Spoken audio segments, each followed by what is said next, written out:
Hi friends, welcome back to my channel. Friends, Mysuru ವಿಶ್ವವಿದ್ಯಾನಿಲಯದ ವತಿಯಿಂದ 2025-26ನೇ ಸಾಲಿನ ಪೋಸ್ಟ್ ಗ್ರಾಜ್ಯುಯೇಷನ್ ಕೋರ್ಸ್ಗಳಿಗೆ ಆನ್ಲೈನ್ ಮುಖಾಂತರ ಎಂಟ್ರೆನ್ಸ್ಗೆ ಅರ್ಜಿಯನ್ನು ಕಾಲ್ ಮಾಡಿದ್ದಾರೆ.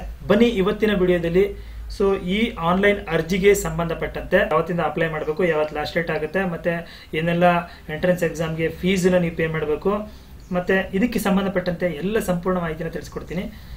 ಅದಕ್ಕಿಂತ ಮೊದಲು ನೀವು ಇದೇ ಮೊದಲು ಬಾರಿ ನಮ್ಮ ಚಾನಲ್ ನೋಡ್ತಾ ಇದ್ರೆ ಚಾನಲ್ ಸಬ್ಸ್ಕ್ರೈಬ್ ಮಾಡ್ಕೊಳ್ಳಿ, ಹಾಗೆ ವಿಡಿಯೋ ಒಂದು ಲೈಕ್ನ ಕೊಡಿ ಅಂತ ಹೇಳ್ತಾ, ಫ್ರೆಂಡ್ಸ್, ನೀವು ಮೈಸೂರು ಯೂನಿವರ್ಸಿಟಿ ವೆಬ್ಸೈಟ್ಗೆ ಹೋಗಿದ್ದೆ ಆದರೆ ನೋಡಿ, ಇಲ್ಲಿ ಕೆಳಗಡೆ ಸ್ಕ್ರಾಲ್ ಮಾಡ್ಕೊಂಡು ಬಂದರೆ ಸ್ನಾತಕೋತ್ತರ ಪ್ರವೇಶಾತಿ ಮತ್ತು ಕೋರ್ಸ್ಗಳ ವಿವರ ಅಂತಿದೆಯಲ್ಲ, ಇದ್ರ ಮೇಲೆ ಕ್ಲಿಕ್ ಮಾಡಿ.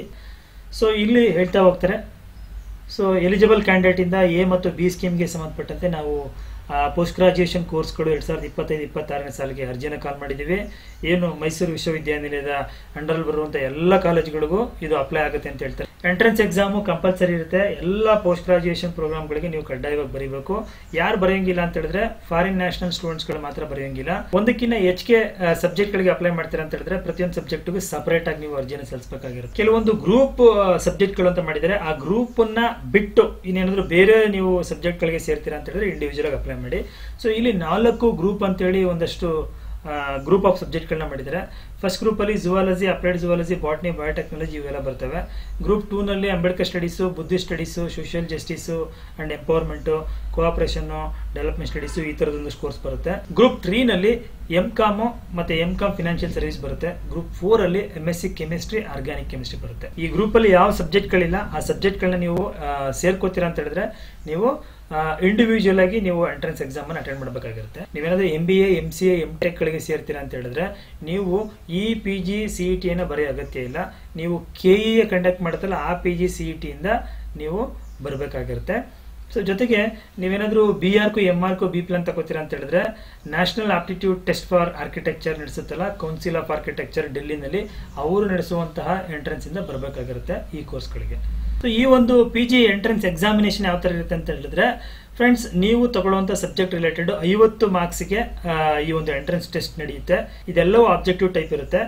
ಈ 50 ಮಾರ್ಕ್ಸ್ಗೆ ನೀವು ಎಲಿಜಿಬಿಲಿಟಿ ತಗೋಬೇಕು ಅಂತ ಹೇಳಿದ್ರೆ ಎಷ್ಟು ಮಿನಿಮಮ್ ಮಾರ್ಕ್ಸ್ ಅಂತ ಕೇಳಿದ್ರೆ SC ST ಕ್ಯಾಂಡಿಡೇಟ್ಗಳು ಮತ್ತೆ ಕ್ಯಾಟಗರಿ 1 ಕ್ಯಾಂಡಿಡೇಟ್ಗಳು ನೀವು ಮಿನಿಮಮ್ 8 ಮಾರ್ಕ್ಸ್ ನ ತಗೋಬೇಕು 50ಕ್ಕೆ. OBC 9 ಮಾರ್ಕ್ಸ್ ತಗೋಬೇಕು. ಮತ್ತೆ ಅವ್ರನ್ನ ಬಿಟ್ಟು ಉಳಿದಂತವ್ರು 50ಕ್ಕೆ 10 ಮಾರ್ಕ್ಸ್ ಮಿನಿಮಮ್ ಆಗಿರುತ್ತೆ, ಅದು ಕಂಪಲ್ಸರಿ ತಗೊಳ್ಳಬೇಕು. ಯಾವೆಲ್ಲ ಕೋರ್ಸ್ಗಳು ಮಾನಸ ಗಂಗೋತ್ರಿಯ ಕ್ಯಾಂಪಸ್ ಅಲ್ಲಿ ಇದಾವೆ ಅಂತ ನೀವು ಕೇಳಿದ್ದೆ ಆದ್ರೆ, ಫ್ಯಾಕಲ್ಟಿ ಆಫ್ ಆರ್ಟ್ಸ್ ಬಂದಿದ್ದೆ ಆದ್ರೆ ಮಾಸ್ಟರ್ ಆಫ್ ಅಂಬೇಡ್ಕರ್ ಸ್ಟಡೀಸ್ ಇದೆ, ಏನ್ಷಿಯಂಟ್ ಹಿಸ್ಟ್ರಿ ಇದೆ, master of anthropology, master of journalism and mass communication, ಒಂದಷ್ಟು ಕೋರ್ಸ್ಗಳ ಲಿಸ್ಟ್ ಇದೆ, ನೋಡ್ಕೊಳ್ಳಿ.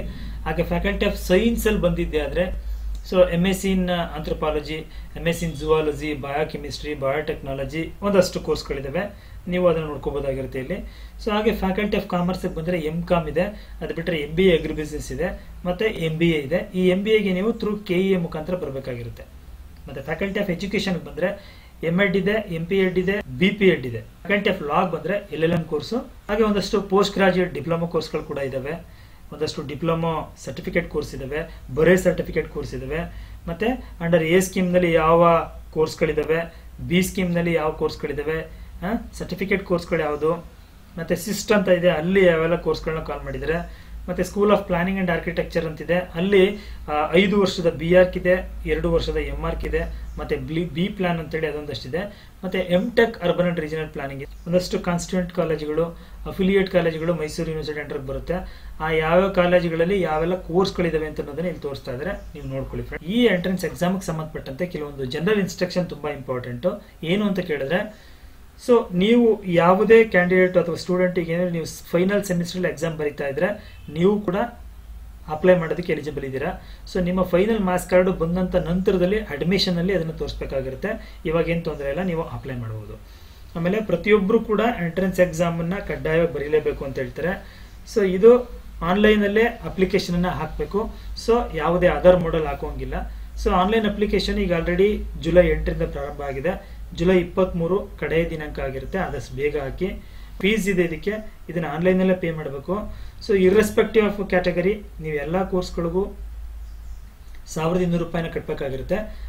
ಅಲ್ಲಿ ಒಂದು ವಿಶೇಷತೆ ಏನು ಅಂತ ಹೇಳಿದ್ರೆ, ಕೆಲವೊಂದು ಗ್ರೂಪ್ ಎಕ್ಸಾಮಿನೇಷನ್ ಅಂತ ಹೇಳಿದ್ರೆ ನಾವು ಫಸ್ಟ್ 4 ಗ್ರೂಪ್ ಅಂತೇಳಿ, ಆ ಗ್ರೂಪ್ ಎಕ್ಸಾಮ್ ಅಲ್ಲಿ ನಿಮ್ಮ ಸಬ್ಜೆಕ್ಟ್ ಇದ್ರೆ ನೀವು 2400 ರೂಪಾಯಿನ ಕಟ್ಟಬೇಕಾಗಿರುತ್ತೆ. ಈಗ ಅಡ್ಮಿಷನ್ ಯಾವ ತರ ನಡೆಯುತ್ತೆ ಅಂತ ಕೇಳಿದ್ದೆ ಅಂದ್ರೆ, ನೀವು ಡಿಗ್ರಿನಲ್ಲಿ ತಗೊಂಡಂತ ಓವರ್ ಆಲ್ ಮಾರ್ಕ್ಸ್ 50% ಮತ್ತೆ ನೀವು ಎಂಟ್ರೆನ್ಸ್ ಅಲ್ಲಿ ತಗೊಂಡಂತ ಮಾರ್ಕ್ಸ್ 50% ಅನ್ನ ಕ್ಯಾಲ್ಕುಲೇಟ್ ಮಾಡಿ ನಾವು ರ್ಯಾಂಕ್ ನ ಹಾಕ್ತೀವಿ ಅಂತ ಹೇಳ್ತಾರೆ, ಅಥವಾ ಸೀಟ್ ನ ಅಲಾಟ್ ಮಾಡ್ತೀವಿ ಅಂತ ಹೇಳ್ತಾರೆ. ಡೀಟೇಲ್ ಎಲಿಜಿಬಿಲಿಟಿ ಕ್ರೈಟೀರಿಯಾ ಮತ್ತೆ ಫೀಸ್ ಸ್ಟ್ರಕ್ಚರ್ ಸಂಬಂಧಪಟ್ಟಂತೆ ಯೂನಿವರ್ಸಿಟಿ ವೆಬ್ಸೈಟ್ ಅಲ್ಲಿ ನಿಮಗೆ ಪ್ರಾಸ್ಪೆಕ್ಟಸ್ ಇದೆ, ಅಲ್ಲಿ ನೋಡ್ಕೊಳ್ಳಿ. ಅಪ್ಲಿಕೇಶನ್ಸ್ ವಿತೌಟ್ ವ್ಯಾಲಿಡ್ ಸರ್ಟಿಫಿಕೇಟ್ ಅದನ್ನ ನಾವು ಇನ್ಕಂಪ್ಲೀಟ್ ಅಂತ ಹೇಳಿ ಮಾಡ್ತೀವಿ ಅಂತ ಹೇಳ್ತಾರೆ.